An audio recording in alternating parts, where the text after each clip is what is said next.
What's up, everybody? I'm Jerry Gamer. Welcome back to the channel. Today, we're back. It's my Monster Wilds, and today we are asking the question: did Gogmazios live up to the hype? Gogmazios was hyped for multiple reasons. One, for it being our first Elder Dragon, for it being a crazy fight. There was a lot of speculation before it got announced, and it came. Lo and behold, it was true. We got Gogmazios. So Gogmazios, I didn't get a chance to fight him in the earlier games. This was my first introduction to the fight, but based on the chat, the comment, all the people that came out to support the content, they were like, oh my god, I'm so hyped.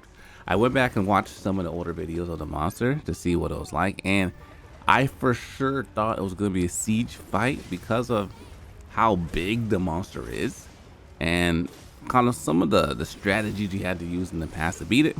So when I saw that, I instantly thought of it as Safi. Is it going to be a Safi type fight? Then I was like, maybe it'll be like a Safi type fight. If it's not a siege, it has to be some kind of like multi-layer, multi-fight thing. And I think what they delivered is great because it takes all the action of the multi-level, the 3 phases, and puts it into one fight. And the one thing I hated about fighting Safi, outside of the first time, was having to do it over and over and over. It's like it got so dull and boring. So I really like the fact that they made it all in one fight. And it's hard because I also too, the second thing is this is our first Elder Dragon in the game. And for them to introduce a Elder Dragon like this, it sets a precedent for people that haven't played Monster Hunter in the past. They're like, whoa, is this how all of them are gonna be? No, this is not how all the elders are gonna be. Elders are regular fights with just stronger monsters that have more capabilities, but not necessarily this massive 3-layer thing that they put out. I think the closest thing we have to an elder would be like our arc tempered monsters, or yeah, our arc tempered monster would be a better indication of it. But let's take a second to dive into the actual fight. How was the fight? The fight was interesting. They made sure they wanted us to use this whole 2 weapon element, and they made us use it. We had to use a dragon weapon and we had to use a fire weapon.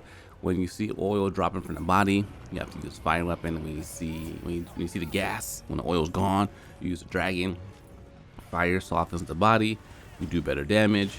And then after that, dragon does damage. On the last page, dragon keeps it in check from doing this like super omega attacks. So it kind of makes you want to and have to use these mechanics. Also too, when you get the DPS check on the 3rd phase, it makes you utilize dragon to keep it in check as well. So I'll just break down the phases and my thoughts on each one. Phase 1, not much going on. I think phase 1 is just an introduction to the fight to kind of get you used to the whole swapping weapons mechanics. It's not too much harm. If you don't swap, it's fine. I found myself just using fire weapon the whole first phase and just being fine with that. It's fine. Nothing crazy. It kind of reminds me of like a dark Zoshia, I would say, with some of the slams, some of the attacks. I'm glad they went in this direction with these big monsters. These big fights are cool. So I felt like, yeah, it was like a bigger Zoshia. Then going into the 2nd phase. Oh, no, also too, it's kind of cool that they have you never really are fighting this fight solo. Even if you try to do solo, it brings your 4 support hunters into the fight regardless, because they do the whole DPS check, shield, Fabios, and they kind of take some damage. Like while you're fighting in the 1st phase, Fabio's like, don't worry, I'll block this attack. And he absorbs some of the attack damage that you don't necessarily take. So I think that's cool. You know, it's not necessarily a solo fight, but it's fine.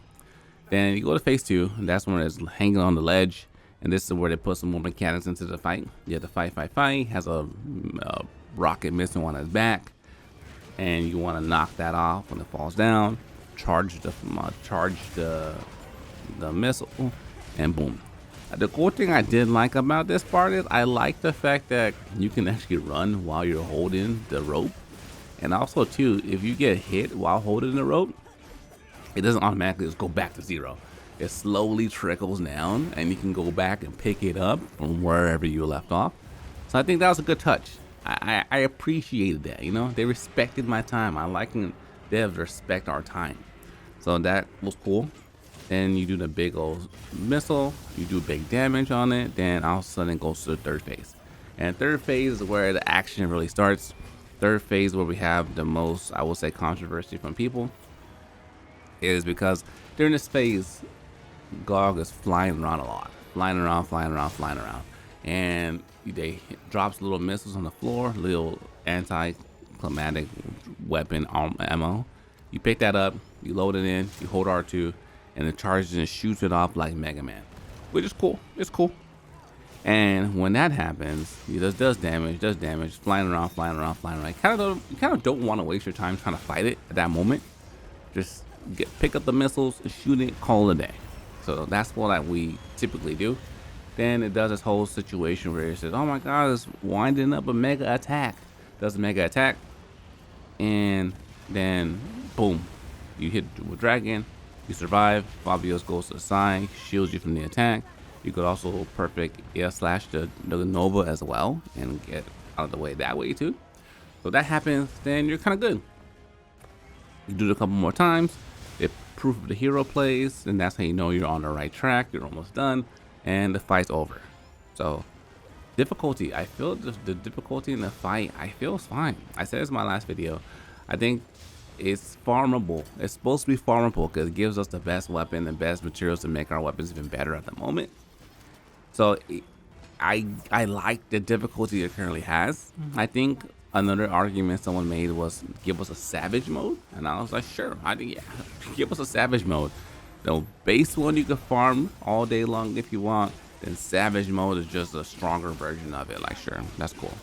I feel like they reserved the whole savage thing for their collaboration events, but who knows? Maybe we asked for it. Maybe they'll give us a savage mode with Arc Tempered Argville when that comes out in February. So yeah, Capcom, savage mode would be dope. Give us a little more challenge because people love the challenge because it's a fun fight. It's a fun fight. Making my way to the next topic I want to talk about is the gear, the loot, the weapons, all those things. I love how given they are with this fight. You get a lot of materials you can use to augment your R10 weapons. You get some pretty decent amounts of talisman.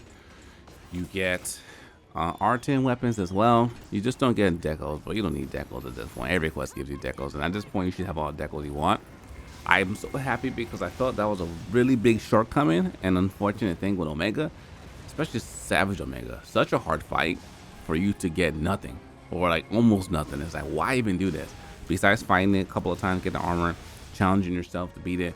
Outside of that, there's like no reason to farm it. And the armor is like mediocre. It's not great for like solo play. It's good for multiplayer play. So I'm really happy that they decided to boost the stuff we get this time around and give us a good amount of stuff. Like you could do a couple, like you do like a good amount of upgrades on this because they recognize that people have a lot of weapons, and at this point you're upgrading your dragon and your fire weapon. I'm currently working on my perfect paralysis weapon at the moment. Almost there. I'm working on my build. Lock in is almost there. It's coming, and I'm happy because it makes use of my time. You know, I'm a content creator as well, but you know, I got a family. I got work and stuff, so I don't have time all day to farm. So I'm really glad they were like giving with a lot of the materials that they gave in the game. The gear, I don't like the gear is hard.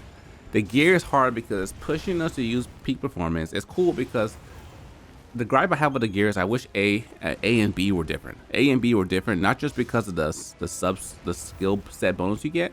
I wanted more deco slots. That's the whole point of beta sets. Like, why didn't they give us more slots to make it worthwhile? You know, because like peak performance is on a lot of the pieces, and its peak performance is hard to play right now because it takes too much requirements, and it's not a good way to get health regen on your weapons so you can like stay in maximum health. There's stuff they do to like offset to help you out, but it's not necessarily like we need health regen.